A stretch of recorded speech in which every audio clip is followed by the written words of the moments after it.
तो hello guys, welcome to the Panchil academy. My name is Kamal. और प्यारे बच्चों, हम आ गए हैं हमारे नए लेक्चर पर। और इस लेक्चर के अंदर हम बात करेंगे इलेक्ट्रिक फील्ड लाइंस पर। पिछली क्लास में हमने परमिटिविटी ऑफ मीडियम पर डिस्कस किया था, जिसमें जाना था कि फोर्स को कोई मीडियम कितने टाइम्स डिक्रीज कर देता है। उसका हमने नाम रखा था रिलेटिव परमिटिविटी, और साथ में हमने परमिटिविटी की भी बात की थी। आज जो हम लोग लेक्चर की शुरुआत करेंगे वो इलेक्ट्रिक फील्ड लाइंस पे बात करेंगे और उनकी बेसिक से छोटी छोटी प्रॉपर्टीज के बारे में हम लोग आज के पूरे लेक्चर के अंदर डिस्कस करने वाले हैं। आई होप आप मेरे साथ बने रहेंगे लास्ट एंड तक। थोड़ा सा पोटेंशियल अपना क्रिएट करें, एनर्जी दिखाएं और आखिरी पॉइंट तक हमारे साथ हर पॉइंट को सॉल्व जरूर कीजिएगा। बहुत ही मजेदार लेक्चर आज का हमारा होने वाला है, ठीक है। और अच्छा लगे तो लाइक शेयर और सब्सक्राइब जरूर कीजिएगा। क्लियर है सभी को? चलिए बच्चों, तो शुरुआत करते हैं आज के लेक्चर की, और वो है इलेक्ट्रिक फील्ड लाइंस। सबसे पहले जानते हैं हम इलेक्ट्रिक फील्ड लाइंस है क्या। तो electric field lines are smooth curves. क्या है ये? छोटे छोटे smooth curves which drawn in space, जो स्पेस में ड्रॉन किए जाते हैं अराउंड द इलेक्ट्रिक चार्ज। किसके चारों तरफ? इलेक्ट्रिक चार्ज के चारों तरफ, to represent the electric field over there. अब बनाते क्यों हैं? हम क्या कर रहे हैं? इमेजिनेशन करेंगे। यहाँ पर एक चार्ज लेंगे हम और उसके चारों तरफ एक इमेजिनेशन हम करेंगे। और वो इमेजिनेशन क्यों करेंगे हम लोग? वो हम इसलिए करेंगे कि हम देखना चाहते हैं कि इस इलेक्ट्रिक चार्ज की अपनी फील्ड कहाँ कहाँ है, कितने एरिया तक ये अफेक्ट करता है किसी इलेक्ट्रिक चार्ज को। तो वो सारी कैलकुलेशन हम लोग डिस्कस करने वाले हैं इलेक्ट्रिक फील्ड लाइन के बेसिस पर, जो हमको एक्सप्लेन करती है। माइकल फैराडे का कहना है कि अगर किसी टेस्ट चार्ज को हम किसी चार्ज के नियर रख दें तो वो विदाउट एनी कॉन्टेक्ट उसके ऊपर एक फोर्स अप्लाई करता है। क्लियर? और जितने भी बिना कांटेक्ट के फोर्स लगते हैं ना, वो सबके सब आपके फील्ड फोर्स कहलाते हैं। तो माइकल फैराडे का एक्सप्लेन करते हैं कि अगर किसी सिंगल चार्ज को हम कंसीडर करें तो इसकी फील्ड, इसका स्पेस कहाँ होगा, तो उसको चेक करने के लिए हम छोटा सा नन्हा सा एक चार्ज टेकन करते हैं। उस चार्ज को हम बोलते हैं क्यू नॉट, और इसको हम बोला करेंगे टेस्ट पॉजिटिव चार्ज, जिस पर हमें इलेक्ट्रिक फील्ड को टेस्ट करना है। इसकी अपनी कोई फील्ड नहीं होती है, इतना छोटू चार्ज है ये, अपनी कोई फील्ड इस पर नहीं है। क्लियर? और ना ही कोई ये फोर्स लगाएगा, ये एक्सपीरियंस करेगा इस प्लस क्यू चार्ज से फोर्स को। तो हम इस छोटू चार्ज को पकड़ते हैं और लाके रखते हैं हम। तो जैसे ही हमने इस चार्ज के पास इस छोटू चार्ज को रखा, ये यहां से भागकर ऐसे निकल जाता है, यहां से भागकर ऐसे निकल जाता है, यहां से भागकर ऐसे निकल जाता है। हम अलग अलग जगह पर रखकर उसको देख रहे हैं, और रखने पर पता लगता है कि इनकी डायरेक्शन में भाग जाता है। ये इधर भाग जाता है, यहां से इधर भाग जाता है, यहां से इस तरफ भाग जाता है, और यहां से इस तरफ भाग जाता है। तो आप इस चार्ज के चारों तरफ कहीं भी रखो उसको, इन लाइनों के अलोंग वो चारों तरफ क्या हो जाता है, यहां से रिपेल हो जाता है, भाग जाता है। तो जिधर जिधर वो चार्ज गया उस पर हमने इमेजिनेशन किया, उसके पाथ को ट्रेस किया, और ऐसी लाइन बनाकर हमने उस पर बना दिया एरो। तो ये एरो एक्सप्लेन करता है कि हमारा चार्ज इस पॉजिटिव से रिपेल होकर इस डायरेक्शन में गया हो। ऐसे चारों तरफ हमने क्या बना ली, इनके ऊपर ये एरो बना ली।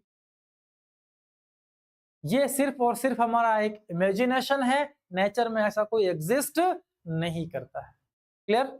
तो हमने इमेजिनेशन किया, टेस्ट चार्ज को यहाँ रख के देखा, तो वो ऐसे भाग कर जा रहा है। तो जिधर जिधर वो गया था वहां हमने लाइन ड्रॉ की, और इनके ऊपर हमने इस एरो को पुट कर दिया। ये लाइंस हमारी कहलाती है इलेक्ट्रिक फील्ड लाइंस। ओके? और एक्सप्लेन करती है कि इस चार्ज की अपनी जो फील्ड है वो इसके चारों तरफ इस तरह से फैली हुई है, कहाँ तक जाएगी ये?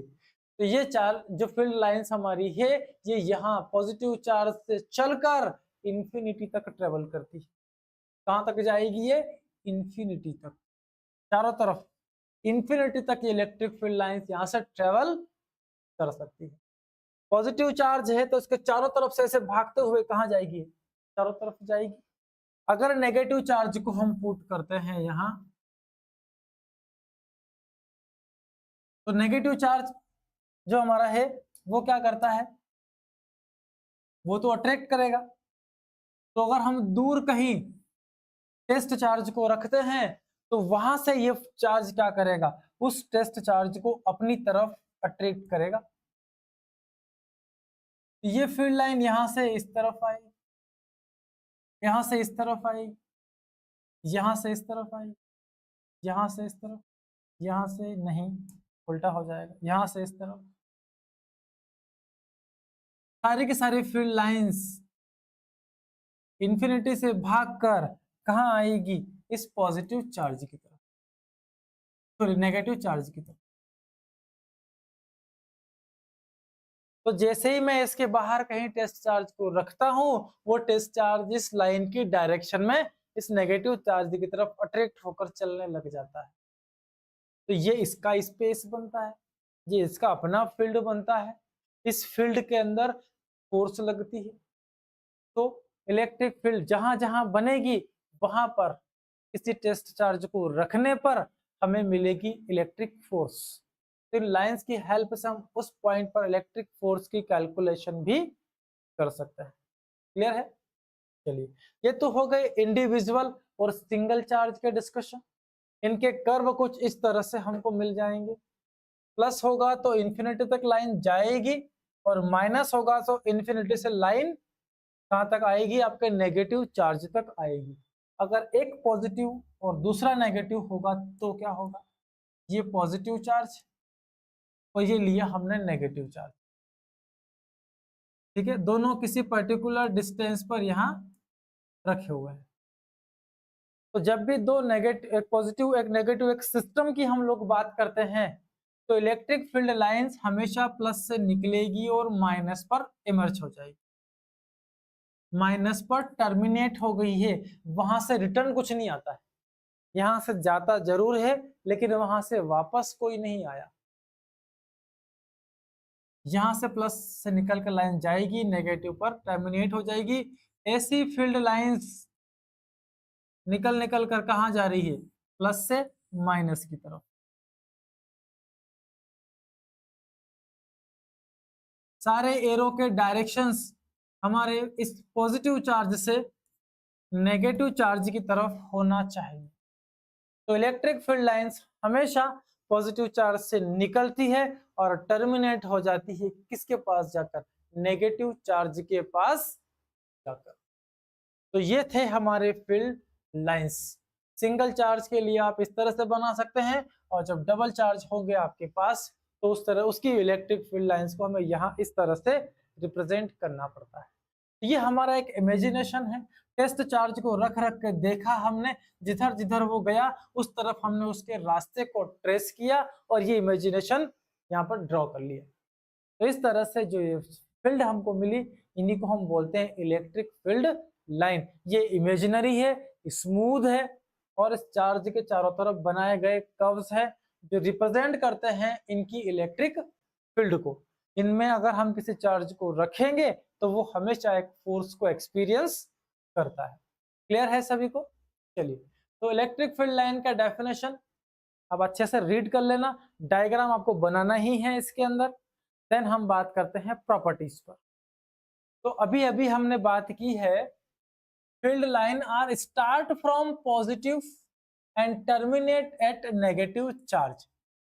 एक प्लस है, दूसरा माइनस है, तो प्लस से लाइन से निकलेगी और इस माइनस पर जाकर क्या हो रही है? टर्मिनेट। कोई भी फील्ड लाइन माइनस से चलकर प्लस की तरफ नहीं आती है। सारी की सारी लाइंस माइनस पर जाती है। ओके, और यही रीजन है किसी कंडक्टर पर उसके अंदर नेट इलेक्ट्रिक फील्ड हमेशा जीरो, ये सरफेस से निकलेगी और सरफेस पर ही क्या हो जाएगी, टर्मिनेट, उस कंडक्टर के अंदर ट्रेवल नहीं कर सकती।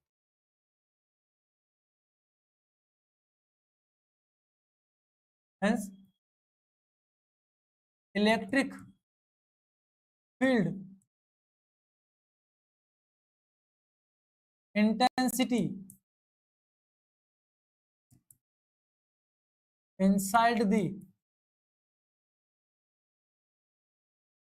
conductor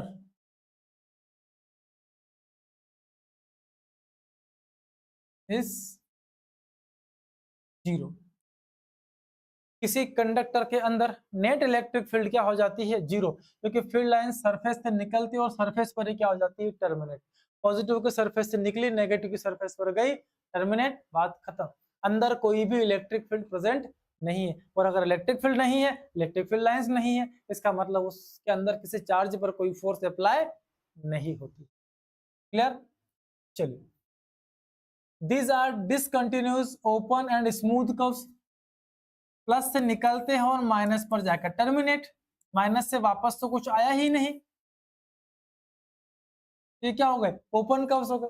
कर्व्स दो तरह के होते हैं, एक क्लोज और एक ओपन। अगर स्टार्टिंग और एंडिंग पॉइंट सेम हो तो ये क्लोज्ड कहलाते हैं, ये हमारा क्या है, क्लोज कर्व है। और अगर स्टार्टिंग और एंडिंग पॉइंट सेम नहीं है तो ये आपके ओपन कर्व्स होंगे। तो इलेक्ट्रिक फील्ड लाइंस वापस नहीं आती, इसीलिए ये कर्व कैसे हैं, ओपन कर्व है, डिसकंटिन्यूअस कर्व्स होते हैं। नेक्स्ट है, अगर हम टेंजेंट ड्रॉ करें, टेंजेंट सब जानते हैं, किसी सरफेस को टच करती हुई लाइन क्या होगी, टेंजेंट। सो अगर हम इलेक्ट्रिक फील्ड लाइंस लें, ये हमारी इलेक्ट्रिक फील्ड लाइन, इस पर हम क्या करते हैं, एक टेंजेंट को ड्रॉ करते हैं, ये रहा वो टेंजेंट। इस इलेक्ट्रिक फील्ड के किसी एक पर्टिकुलर पॉइंट पर ले हमने क्या किया, एक टेंजेंट को ड्रॉ किया। तो टेंजेंट कहता है, tangent at any point gives the direction of electric field at that point. जिस पॉइंट से आपने टच करते हुए ये टेंजेंट को ड्रॉ किया है, उस पॉइंट पर ये टेंजेंट हमें एक्सप्लेन करता है कि इलेक्ट्रिक फील्ड का डायरेक्शन इस समय ये है। Tangent at any point gives the direction of electric field at that location। जहां जहां टेंजेंट बनाएंगे वहां वहां आपको हमेशा वो एक इलेक्ट्रिक फील्ड लाइन की डायरेक्शन के बारे में एक्सप्लेन करता है। क्लियर?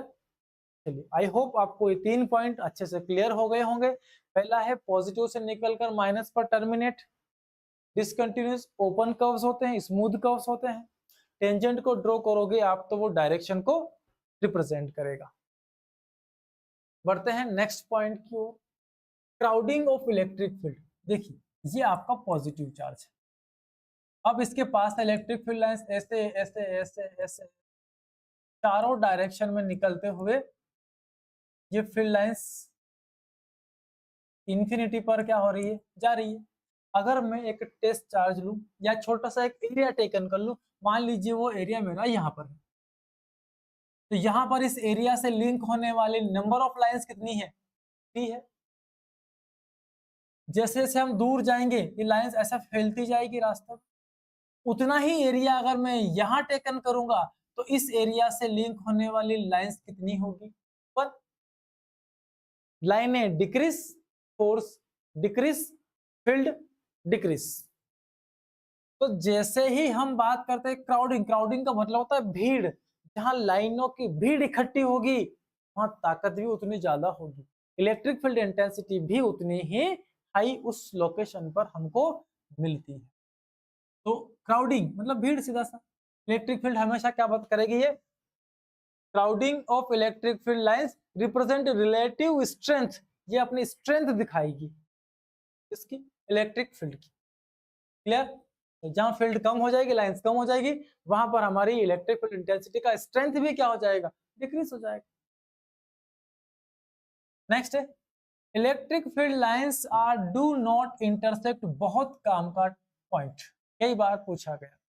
दो इलेक्ट्रिक लाइंस ऑफ फोर्सेस एक दूसरे को कभी नहीं कट करती ही, ऐसा क्यों? तो फिलहाल हम इसका ऑपोजिट लेकर चलते हैं। भैया नेचर में कोई भी इलेक्ट्रिक लाइंस या कोई भी मैग्नेटिक फील्ड लाइंस या कोई भी ग्रेविटेशनल फील्ड लाइंस किसी भी तरह की हो, ये कभी भी एक दूसरे को नहीं काट सकते, काटती ही नहीं है। ठीक है, अगर आप थोड़ी देर के लिए कंसिडर कर लें कि चलो आपकी बात मान लेते हैं कि चलो काटती होगी, तो उसका रीजन देते हैं हम। बिकॉज इफ दे क्रॉस, अगर ये काटती है, that will indicate to direction of electric field. अगर ये काटती है तो जहां इनका इंटरसेक्शन पॉइंट आपको मिलेगा ना, उस पॉइंट के ऊपर ये इलेक्ट्रिक फील्ड लाइंस दो दो डायरेक्शन को रिप्रेजेंट करेगी, विच इज नॉट पॉसिबल, और ये कभी पॉसिबल नहीं होता। क्या मान रहे हैं हम? ये एक इलेक्ट्रिक फील्ड लाइन है और यहां से निकलकर एक इलेक्ट्रिक फील्ड लाइन ऐसा गई, इन दोनों ने आपस में एक दूसरे को यहां पर कट किया। अब कट किया है तो टेंजेंट बनाओ और डायरेक्शन ढूंढो इलेक्ट्रिक फील्ड की। तो मैंने इस पॉइंट पर टच करते हुए एक लाइन यहां से इस तरफ ड्रॉ की, इसने बताया कि इलेक्ट्रिक फील्ड इस डायरेक्शन में है। दूसरी इस लाइन के लिए ड्रॉ की मैंने, तो ये बता रही है कि इलेक्ट्रिक फील्ड की डायरेक्शन ये है। अब भैया फील्ड तो एक ही है ना, एक फील्ड में अब दो डायरेक्शन कैसे बता सकते हैं? हवा चल रही है एक पर्टिकुलर डायरेक्शन में, मैंने कागज का टुकड़ा उड़ाया तो उस हवा के साथ ही जाएगा ना, या चल के अपनी मर्जी से कहीं और चले जाएगा? नहीं जाएगा। ऐसा सिर्फ तुम कर सकते हो, तुमको बोलो इधर और जाओ इधर, लेकिन फील्ड ऐसा नहीं करती। फील्ड हमेशा चार्ज को अपने साथ एक फ्लो में, जिधर उसकी डायरेक्शन है उधर ही लेकर जाती है। तो इलेक्ट्रिक फील्ड लाइंस हमेशा एक ही डायरेक्शन में होगी। तो यहाँ टेंजेंट बनाए, ये तो एक्सप्लेन कर रहा है कि इलेक्ट्रिक फील्ड इधर भी है, इलेक्ट्रिक फील्ड इधर भी है। और हमने अभी बोला कि एक डायरेक्शन अगर इलेक्ट्रिक फील्ड के पास है, एक इलेक्ट्रिक फील्ड अगर है, तो केवल और केवल उसके पास एक ही डायरेक्शन होगी, दूसरी डायरेक्शन की परमिशन उसके पास नहीं है। ओके, इसीलिए दो इलेक्ट्रिक फील्ड लाइंस कभी भी इंटरसेक्ट नहीं करेगी। उनको तो अपनी एक ही फील्ड बनानी है, अगर इंटरसेक्ट कर ले दो फील्ड बन जाए, जो कि पॉसिबल नहीं है। ओके, क्लियर है सभी को? क्लियर है तो आंसर में यस लिख के जरूर सेंड कीजिएगा। तो इस तरह से हमने देखा कि दो फील्ड लाइन एक दूसरे को कभी भी इंटरसेक्ट नहीं करेगी, साथ में हमने उसका रीजन भी दिया है। नेक्स्ट हम आगे चलते हैं। Electric field lines are always right angle to the surface. बड़े काम का पॉइंट, ये आपका एक चार्ज है, इलेक्ट्रिक फील्ड लाइन यहां से निकलकर स्मूथ करो बनाते हुए ऐसे निकलती। मान लीजिए इलेक्ट्रिक फील्ड का डायरेक्शन इस समय ये है, तो इसके हम दो कंपोनेंट बनाते हैं, एक वर्टिकल एक हॉरिजॉन्टल। ये एंगल अगर थीटा है तो इलेक्ट्रिक फील्ड का ये कंपोनेंट ई कॉस थीटा हो गया। तो यहाँ अगर कोई टेस्ट चार्ज रखा है तो फोर्स एक्सपीरियंस करेगा। Force F is equal to Q E, यहाँ पर हो गया ई कॉस थीटा, बट वो चार्ज रखा है सरफेस के ऊपर, और सरफेस पर रखा चार्ज कभी भी किसी फोर्स को एक्सपीरियंस नहीं करता। इसका लगने वाला फोर्स नेट कितना हो गया? जीरो। यहाँ रख दिया zero, Q E cos theta, ये सब चले गए जीरो की तरफ, खत्म। तो cos theta is equal to zero, तो cos theta is equal to zero मिलेगा हमको कॉस में 90 डिग्री पर। हाँ नहीं, क्या लिख रहा हूँ, इतनी जल्दी काहे की है? ये कॉस और ये 90, कॉस से कॉस कंपेयर करो, उड़ा दो, थीटा इक्वल टू 90 डिग्री। तो जब भी किसी चार्ज की सरफेस से कोई फील्ड लाइन निकलती है तो वो हमेशा 90 डिग्री का एंगल बनाती है। याद रखिएगा, कितना बनाएगी? 90 डिग्री का एंगल बनाएगी सरफेस से निकलते समय। बाकी बाद में कहीं घूमने जाए अपने कोई काम नहीं उससे, लेकिन निकलते समय इनके बीच का जो एंगल है वो हमेशा 90 डिग्री मिलता है। इसीलिए हम कहते हैं electric field lines are always right angle to the surface. Surface पर हमेशा 90 डिग्री का एंगल बनाती है, निकलते समय भी और टर्मिनेट होते समय भी। प्लस से निकलेगी और माइनस पर मर्ज होगी, तो यहां भी एंगल कितना बनाएगी? ये 90 ही बनाएगी। क्लियर? तो इलेक्ट्रिक फील्ड लाइंस हमेशा right angle to the surface आपको मिलने वाली है। क्लियर है पॉइंट सभी को? सो आई होप आपको तीनों पॉइंट यहाँ भी क्लियर हो गए होंगे। क्राउडिंग मतलब फील्ड की स्ट्रेंथ बढ़ गई, फील्ड लाइन एक दूसरे को कभी इंटरसेक्ट नहीं करेगी, और फील्ड लाइन हमेशा सरफेस पर राइट एंगल होती है, परपेंडिकुलर होती है। बढ़ते हैं नेक्स्ट पॉइंट की ओर। एक चार्ज के बाहर हम कितनी इलेक्ट्रिक फील्ड लाइंस को बना सकते हैं? एक चार्ज यहां रख दो, और अभी बात की थी हमने परमिटिविटी की, पिछला लेक्चर हमने पढ़ा है परमिटिविटी, जिसका अधूरा है पिछले लेक्चर पर जाएं, electric field and charge lecture number 3, और आपको वो पूरा रिजल्ट वहां से मिल जाएगा। चलिए, तो इस तरह से हम आते हैं एक चार्ज की बनने वाली फील्ड पर। तो फील्ड लाइंस जो बनेगी वो डिपेंड करेगी बाहर कौन, मीडियम, वो कितना परमिट करेगा, जो उसकी परमिटिविटी उतनी ही फील्ड लाइंस को हम ड्रॉ कर सकते हैं। तो एक कूलम चार्ज के चारों तरफ अगर आप चार्ज इलेक्ट्रिक फील्ड लाइंस को ड्रॉ करने जाते हैं, ये यूनिट चार्ज है अपना, तो वो होगी n = 1/ε0। एप्सिलॉन की वैल्यू हमने यहाँ पुट की है 8.85 10⁻⁻12। इसको ऊपर ले जाओ, जो भी रिजल्ट आपको मिलेगा 1/8.85 इंटू 10⁻12 मल्टीप्लाई डिवाइड करना, आपको नंबर ऑफ फील्ड लाइंस क्या हो जाएगी, मिल जाएगी। ये हमारी 1 कूलम चार्ज की 1 यूनिट चार्ज से निकलने वाली फील्ड लाइन की नंबरिंग है, और 10⁻12 बहुत ज्यादा नंबर है। इसको अगर आप छोड़ भी दो छोटे से फ्रैक्शन को, तो 10⁻12 कितनी लाइन को आप ड्रॉ कर सकते हैं। Next, lines behave like a stretched string. Stretched string जानते हो आप? एक रबर लिया हमने और खींच लिया हो उसको, अब दोनों तरफ से खींच रखा है अपन ने, इसका हर मॉलिक्यूल चाहता है कि छोड़ भाई मेरे को वापस अपनी जगह जाना है, तो उसके लिए क्या करता है, वो फोर्स लगाता है। जैसे मैंने तुमको रोक लिया हो, बेटा बैठ जाओ, जाना नहीं है आज, तुमको 4 घंटे यहीं पर पढ़ना है, तुम्हारे मन में आएगी क्यों माथा खा रहे हो, हम तो जाएंगे, हमारा टाइम हो गया, हमसे नहीं पढ़ा रहा, बहाना 17 बहाना रहते हैं तुम्हारे भी। तो क्या होता है, हम जब उसको स्ट्रेच कर लेते हैं तो अंदर ही अंदर एक फोर्स डेवलप होती है, और वो वापस अपने आप को छोटा करना चाहती है। जो लेंथ हमने रबर की बढ़ाई है, वो रबर का हर मॉलिक्यूल चाहता है कि मैं तो वापस अपने लेंथ में आ जाऊं, तो हमने उसको एक स्ट्रेच्ड स्ट्रिंग की तरह बना दिया है। तो इलेक्ट्रिक फील्ड लाइंस भी एक स्ट्रेच्ड स्ट्रिंग की तरह बिहेवियर करती है। किस केस में? जब एक चार्ज पॉजिटिव हो और एक चार्ज नेगेटिव हो। जैसे दो चार्ज की अपोजिट की बात की हमने, इनके बीच बनने वाली लाइन एक दूसरे पर एक स्ट्रेच्ड स्ट्रिंग की तरह बिहेवियर करेगी और चाहेगी कि इन दोनों के बीच की डिस्टेंस को डिक्रीज कर ले, और जैसे जैसे डिस्टेंस डिक्रीज होगी, इसी को तो हम बोलते हैं कि दो चार्ज के बीच लगने वाली फोर्स इस समय अट्रैक्टिव है। सुनो, तो lines behave like a stretched string trying to decrease their length, चाहती है हमारी लेंथ डिक्रीज हो जाए, कम हो जाए। This explains force of attraction between positive and negative charges, और यही एकमात्र रीजन है कि दो, एक नेगेटिव एक पॉजिटिव, दो अपोजिट चार्जेस एक दूसरे को हमेशा अट्रैक्ट करेंगे। क्लियर है?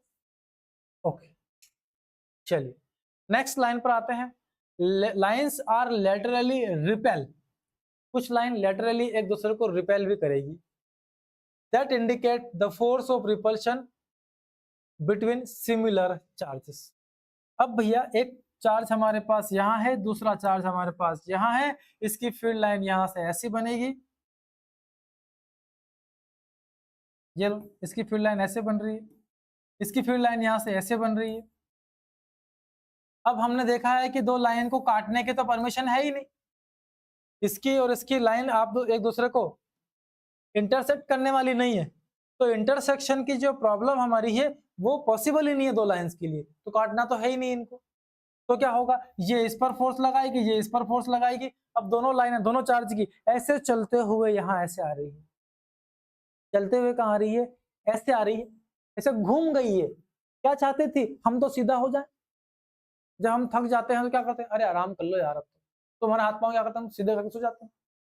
तो वैसे ही इलेक्ट्रिक फील्ड लाइंस भी क्या चाहती है, मैं भी रिलैक्स करूंगी, तो जो फील्ड लाइन ऐसे जा रही है वो अपने आप को ऐसे स्ट्रेट करना चाहती है, एक दूसरे को लेटरली क्या करेगी, वो रिपेल करेगी, धक्का मारेगी एक दूसरे को, और खुद क्या चाहती है, स्ट्रेट होना।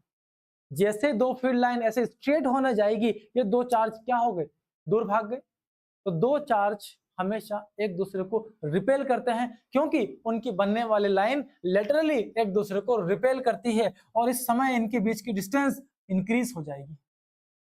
इसी को हम बोलते हैं फोर्स ऑफ रिपल्शन। दो चार्ज के बीच फोर्स ऑफ रिपल्शन क्यों काम करता है, रीजन है इन इलेक्ट्रिक फील्ड लाइंस के पीछे, ये अपने आप को लेटरली स्ट्रेट करना चाहेगी। क्लियर है आप सभी को? ठीक है, आई होप आपको ये सारे पॉइंट्स अच्छे से क्लियर हो गए होंगे। सारे के सारे पॉइंट्स याद रखिएगा। इलेक्ट्रिक फील्ड लाइन प्लस से निकलती है, माइनस पर जाती है। ये ओपन और डिसकंटिन्यूस कर्व्स होते हैं। टेंजेंट को ड्रॉ करेंगे तो डायरेक्शन बताएगा हमें इलेक्ट्रिक फील्ड के बारे में, इलेक्ट्रिक फील्ड की। क्राउडिंग हमेशा इलेक्ट्रिक फील्ड की स्ट्रेंथ को एक्सप्लेन करेगी। दो लाइन एक दूसरे को कभी भी इंटरसेक्ट नहीं करेगी। दो लाइन हमेशा एक स्ट्रेच्ड स्ट्रिंग की तरह बिहेव करती है, तो प्लस और माइनस के बीच फोर्स ऑफ अट्रैक्शन काम करता है। दो लाइन हमेशा लेटरली एक दूसरे को रिपेल करती है, इसीलिए दो लाइक चार्जेस हमेशा एक दूसरे को रिपेल करते हैं। एक चार्ज के चारों तरफ आप इतनी लाइंस ऑफ फोर्सेस को ड्रॉ कर सकते हैं। तो हर एक पॉइंट आपका अच्छे से क्लियर हो जाए, बड़े काम का हमारा टॉपिक है। अक्सर इससे एक आध दो नंबर के क्वेश्चन बनते ही बनते हैं। एक असर्शन आपके लिए यहाँ पर लाए हैं, electric field lines are originated from positive charge and terminate at negative charge. Electric field line निकलती है प्लस से और टर्मिनेट होती है माइनस पर। बिल्कुल सही बात बोली है इनने। किसी को कुछ गड़बड़ लग रहा हो तो कमेंट बॉक्स में लिखकर सेंड कर दीजिए, हाँ वैसा नहीं है।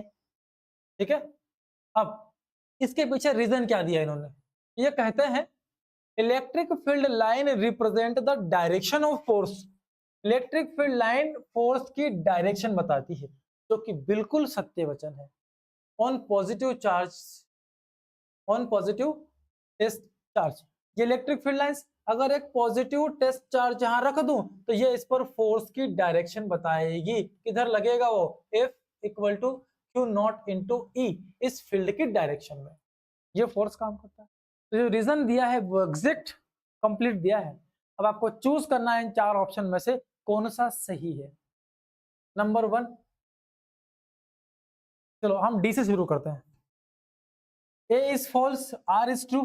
क्या ए गलत है, आर सही है? आर तो सही है लेकिन ये गलत भी तो नहीं है, तो ये वाला ऑप्शन नहीं हो सकता। A is true, R is false.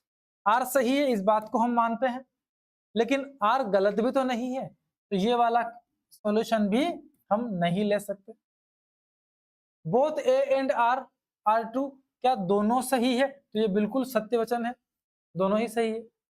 But R is not correct explanation of A, तो क्या आर एक ए का करेक्ट एक्सप्लेनेशन नहीं है? बिल्कुल है, ये करेक्ट एक्सप्लेनेशन बता रहा है। वो टेस्ट चार्ज पर फोर्स किधर लगेगा वही लाइंस ऑफ फोर्स बताती है, ये करेक्ट रिलेशन रीजन हमारा यहाँ पर है।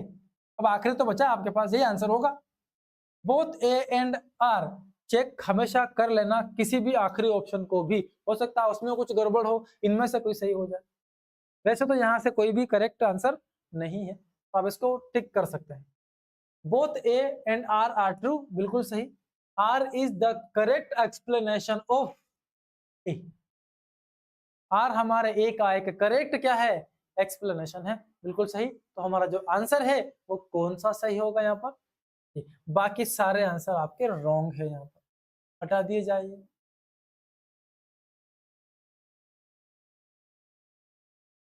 तो ए बी सी डी में से ऑप्शन नंबर ए आपका करेक्ट आंसर। ओके बच्चों, चलिए find the number of electric field lines originated from charge of 2 microcoulomb. Charge हमारे पास है +2 माइक्रोकूलम, तो इसके बाहर इससे जाने वाले फील्ड लाइंस की काउंटिंग आपको करनी है। इसको कन्वर्ट कर लो 2 × 10⁻⁶ कूलम में, ठीक है। अब देखो 1 कूलम से जो नंबर ऑफ लाइंस जाएगी वो 1/ε0, तो 2 कूलम से कितनी मल्टीप्लाई कर लो, मतलब जो चार्ज गिवन होगा तो इसको क्या कर लेंगे हम, Q/ε0। भैया 1 कूलम से इतना, तो Q कूलम से कितना, Q/ε0। चार्ज की वैल्यू दी है 2 × 10⁻⁶, बाय 8.85 10 टू पावर -12 मल्टीप्लाई करो, नंबर ऑफ लाइंस आपको मिल जाएगी। तो इसको इससे डिवाइड किया, ये ऊपर गया तो प्लस का होगा, 10 की पावर 6 बचा प्लस में, 2 से काट दिया, ये 4.4.2 पर नहीं, पॉइंट 2 बार कैसे आ सकती है,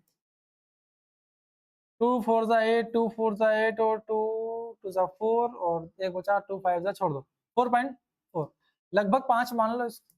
तो 1/5 इंटू 10 टू पावर 6, 5 से इसको डिवाइड कर लो, 0.2 इंटू 10 की पावर 6, तो इसको एक पॉइंट, एक डिजिट को आगे ले आओ पॉइंट के, 2.0 हो गया, और ये हो गया 10 की power 5 number of lines. 2 column से इतनी नंबर ऑफ लाइन हम ड्रॉ कर सकते हैं। ओके, ठीक है बच्चों, चलिए बढ़ते हैं आगे। If 200 lines comes out from a closed surface then find the net charge enclosed it. अब आपको चार्ज फाइंड करना है, नंबर ऑफ फील्ड लाइंस उसने दे रखी है, तो n is equal to q by epsilon not, तो q is equal to n into epsilon not.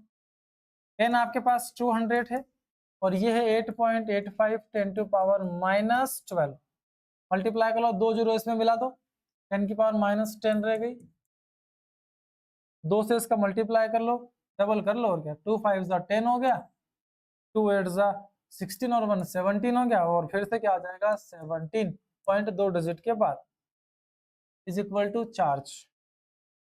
Charge equal to 1.7 ले लिया, एक पॉइंट हमने आगे लिया है, इसकी पावर हो गई -9। ओके, डिवाइड करना पड़ेगा 10 से आपको, तो मल्टीप्लाई भी करना पड़ेगा, मल्टीप्लाई वाला किया तो अपन ने इसकी पावर कम हो गई और डिवाइड वाला इसमें चला गया, 1.7 और ले लो चलो, ये कुलम, इतने कुलम चार्ज यहाँ पर प्रेजेंट है। ओके बच्चों, चलिए तो आज का लेक्चर हम करते हैं यहीं पर एंड। आज हमने जाना इलेक्ट्रिक फील्ड लाइंस के बारे में, उनकी प्रॉपर्टीज के बारे में। आई होप आपको मजा आया हो, तो आप कमेंट सेक्शन में जरूर हमें मैसेज सेंड कीजिएगा, आपको लेक्चर कैसा लगा, और अच्छा लगा है तो लाइक शेयर और सब्सक्राइब करना बिल्कुल भी मत भूलिएगा। आपकी यही छोटी छोटी चीजें हमको एक बड़ा प्लेटफॉर्म तैयार करने में मदद करने वाली है। ठीक है बच्चों, मिलते हैं आपसे नेक्स्ट लेक्चर में, ऑल द बेस्ट।